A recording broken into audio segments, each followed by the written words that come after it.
is my really good friend from the country, but you can probably tell that she has a bit of an accent, a bit like me, but a completely different accent. So, Tori, can you tell us how a Texan city slicker now calls country WA home? Right. So about 10 years ago, well, a little over 10 years ago, actually, it was not so great of a time to be graduating from uni with no business experience because it was the middle of the GFC. And so I thought, right, let's go see the world. And I set off to the country that spoke English and gave me a visa, which there aren't many. Australia. And so I was traveling Australia, and I met my husband, and that was just a bit of a whirlwind. And here we are 10 years later, and I am married. I have a 2.5-year-old, and we are, just living life here in country WA. My husband's a farmer, and I run my 2 businesses here with dodgy internet. It's really fun. I love that. Okay, let's reverse a little bit because I know a little bit about your story of your husband and the mad dash. It's very movie-like. Tell us about that. Yeah, we can unpack that a bit. So I met my husband. I had a flight to Singapore booked, and I was like, right, I'm going to Singapore. It's going to be so fabulous. Cannot wait. I got to the airport, and that was me saying goodbye to my husband, was going to the airport. I was going to Singapore, then I was going back to the US. So it was like, so nice to meet you. You're great. We'll stay in touch. See ya. Basically, that's not how it worked out. I called him after I checked my bag at the airport, and I said, it's not right. I need you to come get me. So he had to come back. He was halfway out of the city. He had to come back, pick me up. They had to stop the plane, get my bag off the plane. And the rest is history. He picked me up and I moved to the farm. I love this story. Every time you tell me this story, I feel like I can just see this farmer running through the airport to pick his American girlfriend and drag her over the I love it. That's basically it. So, okay, at that point, you have decided to stay in Australia. You've obviously got visas and all sorts to still sort out. Yeah. Are you living full-time on the farm? What are you doing at that point? Yeah, at that point, I was living full-time on the farm, and I just, so under my belt, I already had a few years of real estate experience, because in the US, that was my uni job, was selling real estate, which was a heck of a lot easier than working as a bartender or doing anything else. So I sold real estate through uni, which was fabulous because it gave me a huge amount of experience in sales and marketing, and really just that person-to-person sort of interaction, contract negotiation as well, super handy from real estate. So I had these fundamental skills under my belt. And so for me, I was like, right, I do have skills. I can get hired. I think I applied for 3 million jobs. There was one job that said can be an American or an Australian for this job. One job out of the 3 million I applied for. And I was like, right, I'm getting that job. And I love enough, that was actually on the job, on the description. Yeah. Can be American or Australian. And I was like, that's it. That's the job I'm going to get. And it worked out fabulously because it was a Texas-based oil and gas company. I got to fly from the US and Australia multiple times a year. It was a really great kind of stepping stone for my career in Australia. Oh, I love that. Okay, so at this point, you are living on the farm, but you're still a bit of a city slicker, if we can call Perth, because it's really a big country town. But country town. Yeah, you're kind of going between both, but I mean, you're from a big city in Texas, aren't you? You're not from the country. I mean, I'm from a big city by Australian standards, but really we call ourselves a small town. It's a small town of 40,000 people. So not really like the town of 400 people that's 25 Ks away from where I am now, but very much grew up in the city. Yes. Okay. Love that. So you're kind of splitting your time at this stage, and what's brought you to the country as in you're going to service country and especially country women?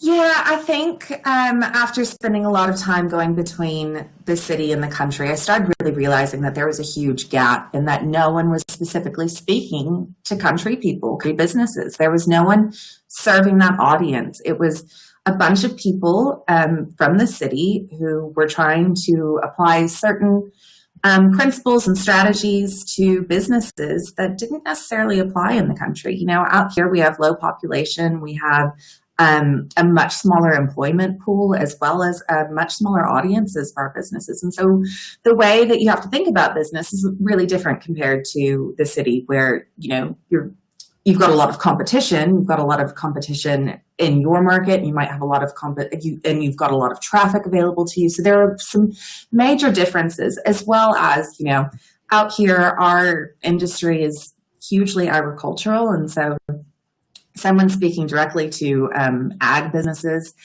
And then eventually it evolved to, I realized there was actually no one serving the female small businesses that we have out here in the country, which are amazing. And there's so many women like myself who have a business, and there was no one really serving them and no real community to plug into. And that's how it was completely selfish. I thought, I want a community of rural women. And so I made it. I love that. That's exactly how Ag Connect grew because I needed it when I arrived in Australia. It was basically WA farmers paying for me to hang out and organise these drinking events for others, people in their 20s, for me to actually get to know them, because you've got to really want it and need it, I reckon, to be able to build something that's sustainable. I agree. And it's got to be something, you know, I think you have to be a part of it. I don't think it can just kind of be a lofty idea or it sounds like a good target market. I think if you're a part of it and it's just an innate belief that this thing is going to succeed because I need it to, I think that's huge.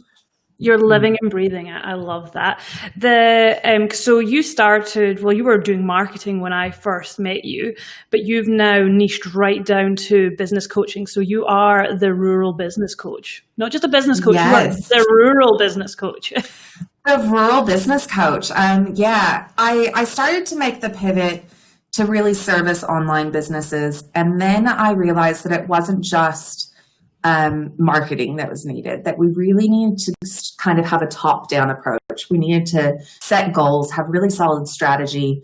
Part of that is marketing. Of course, that's part of it. But then it's also sales and packaging and pricing and hiring and outsourcing. And there's so many levels to having a really great, fantastic business.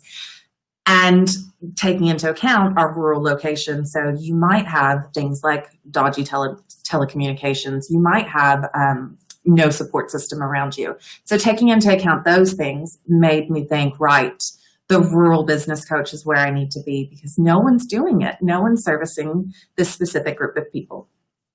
I put myself on mute. Yeah, I love that. I was down in Esperance this weekend and I visited Marg Agnew. I don't know if you know Marg. She's a farmer from down in Esperance, and she was actually behind the Triple R network way back when it first started. She was the brain behind that. And I was telling her all about what you're doing, and in particular, not just the coaching, because she's pretty much past that. She's now not so much, well, she's still farming, but on a smaller scale and very much in the garden. But I was telling her about Big Ideas Rural, and she loved it. Tell us about Big Ideas Rural. I love it. I go on and on about it because I'm one of your members and big cheer fan for that. But tell us all about it. Big Ideas Rural, it's just my dream. It is my absolute dream come true. It is a business community, but is completely remote, so you can be a member of it anywhere. We've got members all across Australia now, and it is based around the concept of networking, education, and empowerment. So those are kind of three fundamental principles, and we bring women together for different events. So we have Rural Women's Day coming up on October 15th, and that is a huge event. But then we also have our and that's open to any rural woman anywhere. But then we also have our inner circle, which is our membership. And we've got over 20 master classes in there, and I bring in I'm a really amazing experts, you guys, just fabulous experts that serve to help educate our members on so many different topics. And then we also have a Facebook group, and we have weekly Instagram takeovers, and we've got a whole bunch of just moving parts that make it a really well-rounded membership. Oh, I absolutely love it. Like I get so much from that membership because I don't live in the regions, but I do service the regions and I have a lot of contacts out there. But I mean, through your membership, I have met women from all over rural Australia, not just in WA. And I think that diversity is really interesting and fantastic. And another thing I love about it is that, I mean, there's a massive stigma about being farmer's wife and that being your role and that kind of being it. You're really giving a platform and sort of, I guess, lifting women up to being more than farmer's wives, because they might not be involved in the farm because it's just not their thing. They're not interested, or maybe they are in some degree, whether it's back end stuff, or maybe they're actually out in the paddocks, but they've also got their own interests as well. And I think that's amazing.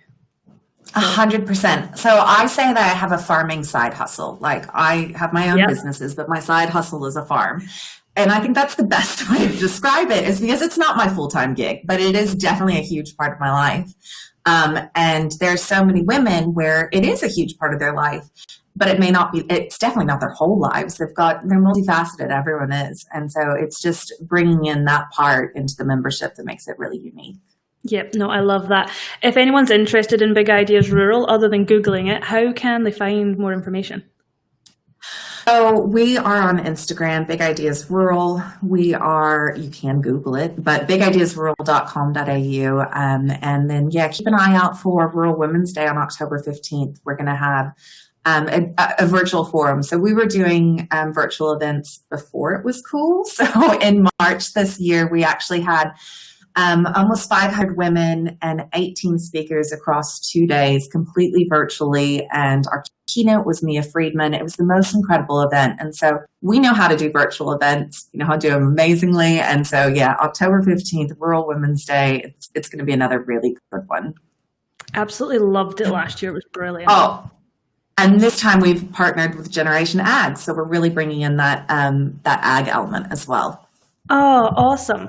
I think we'll need to put some links in the show notes for people that want to get involved with that, because even if you're not from the regions or you don't have a rural background, some of the speakers you have are phenomenal. They were really, really great this year. So I'm excited for what you've got so is this for rural? This will be International Rural Women's Day that's coming up in October, isn't it? Yeah. So October 15th, and it's going to be, we're going to have a keynote, a couple of panels, networking events, because I think that's so important to keep networking, even if it's all online. Can you drop any names that you might have speaking, or is that still hush-hush? It's still hush-hush. I've got a big launch next week, so keep an eye out. All right, we definitely have to put the links in the show notes and down in the comments so that people can check that out.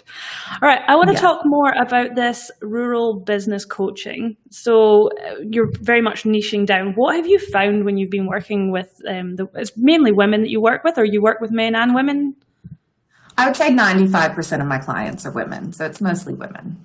And what's a common theme that you're finding with the women you're working with? What is it that they really need? What are they missing?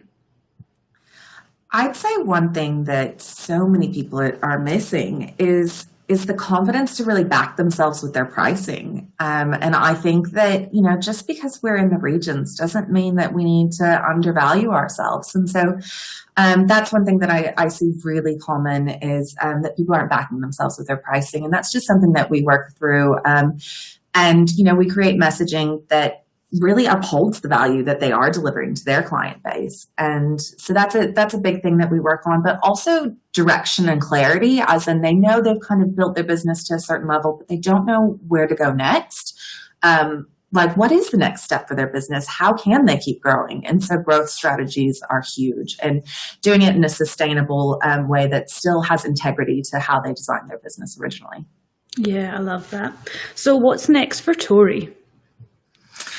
What is next for Tori? I think for me, it's just it's not really going to be about growth for me at the moment. I think it's just going to be about continuing to serve the Big Ideas rural community and make that an amazing place to hang out, because It really is. It is now, and I want it to continue to be in the future. And then continuing to help amazing women businesses from across regional Australia. I just feel so honored that I get to be in that space.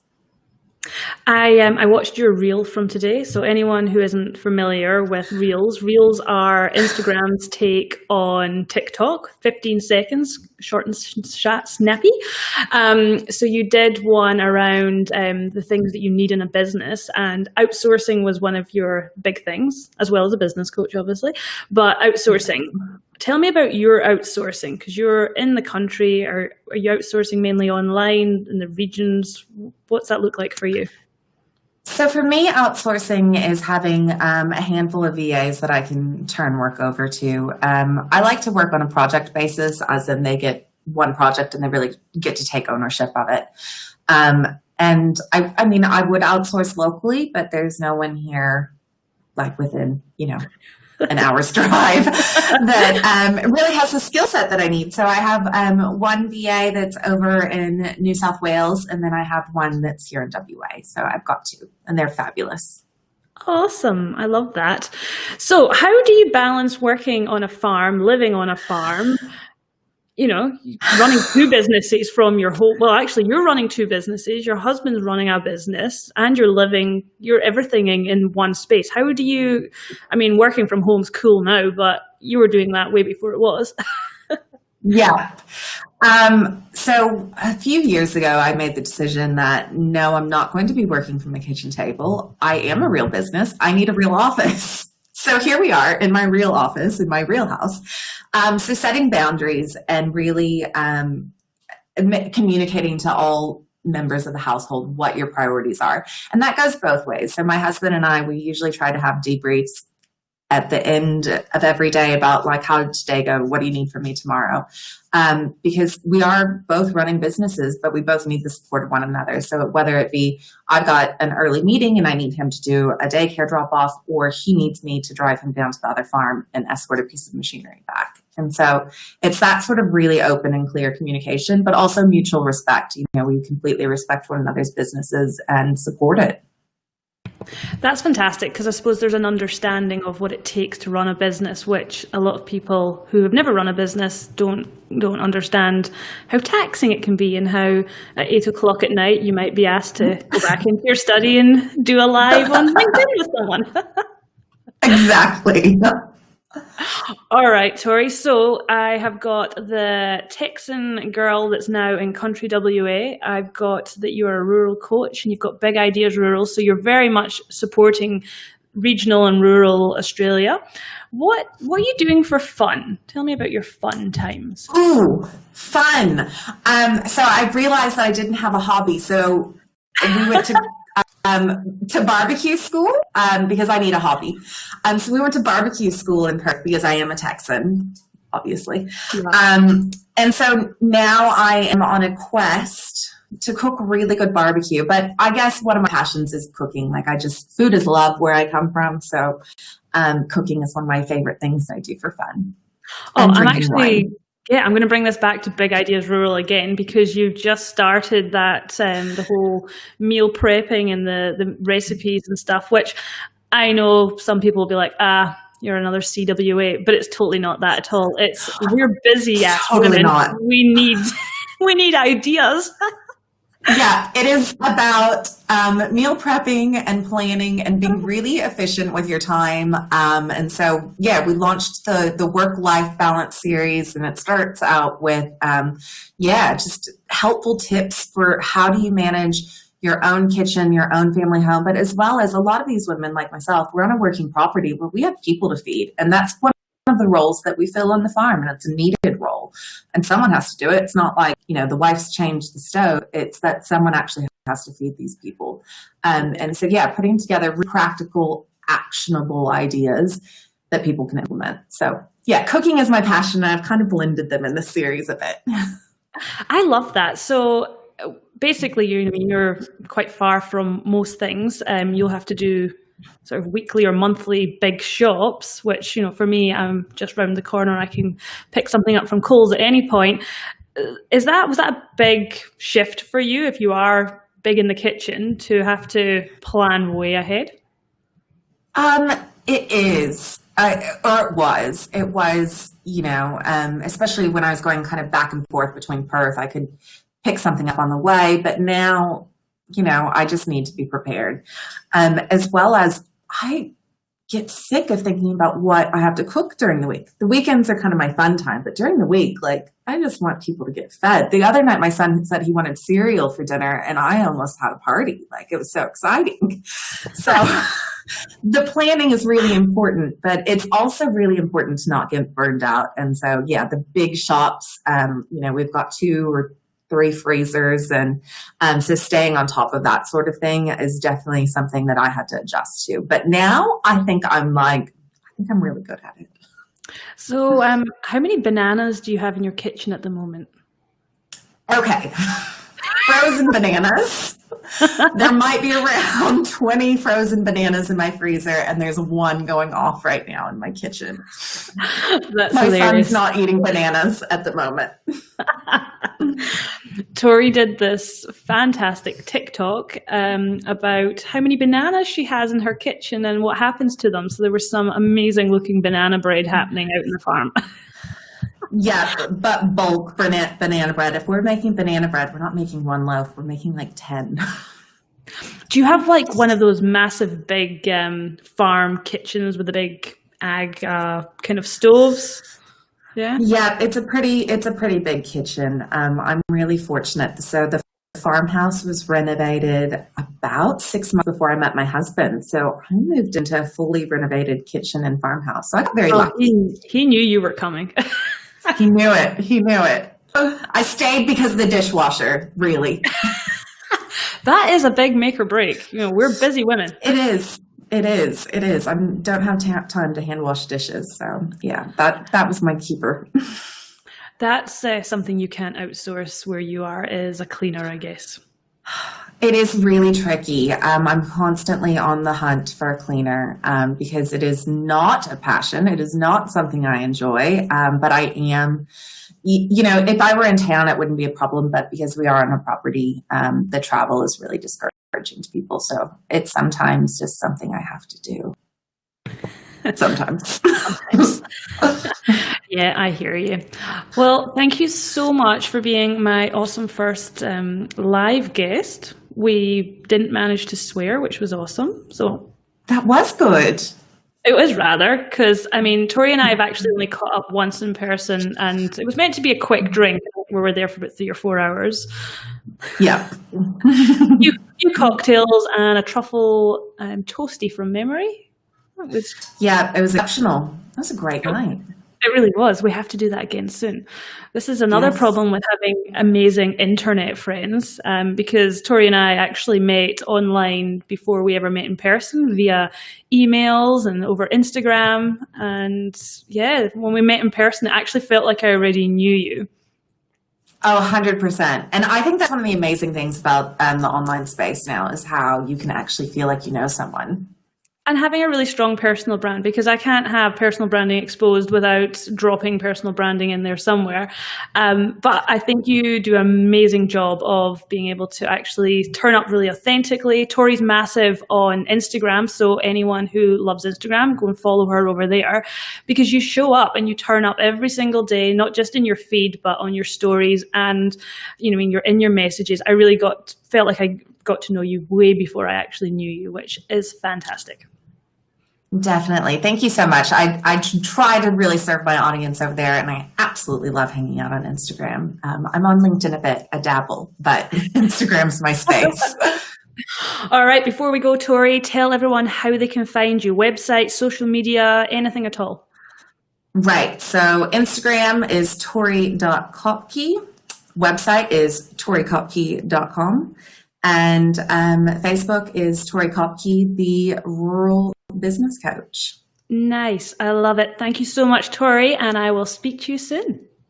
Sounds good. Thanks so much.